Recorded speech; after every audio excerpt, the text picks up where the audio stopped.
தமிழ் சினிமாவின் நகைச்சுவை நடிகர்களில் முக்கியமானவர் ரோபோ சங்கர். சின்னத்திரை நிகழ்ச்சிகள் மூலம் பிரபலமான இவர் அஜித், தனுஷ், சிவகார்த்திகேயன் போன்ற முன்னணி நடிகர்களுடன் நடித்துள்ளார்.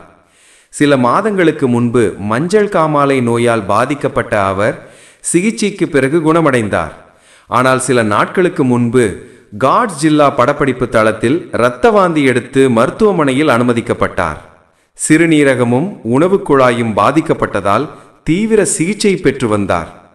துரதிர்ஷ்டவசமாக இன்று சிகிச்சை பலனின்றி உயிர் பிரிந்தார். அவருக்கு வயது 46. ரோபோ சங்கருக்கு மனைவி பிரியங்கா, மகள் இந்திராஜா உள்ளனர்.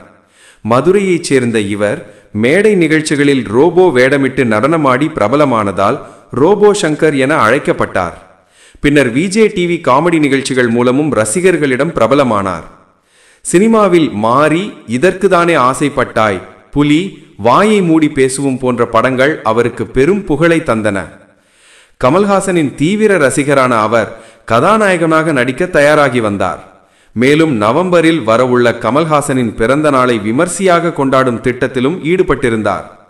ஆனால் அதற்குள் அவரின் திடீர் மறைவு திரைத்துறையையே அதிர்ச்சியில் ஆழ்த்தியுள்ளது. அவரின் உடல் சென்னை வலசரவாக்கம் இல்லத்திற்கு கொண்டு வரப்பட்டு நாளை இறுதி சடங்குகள் நடைபெற உள்ளது.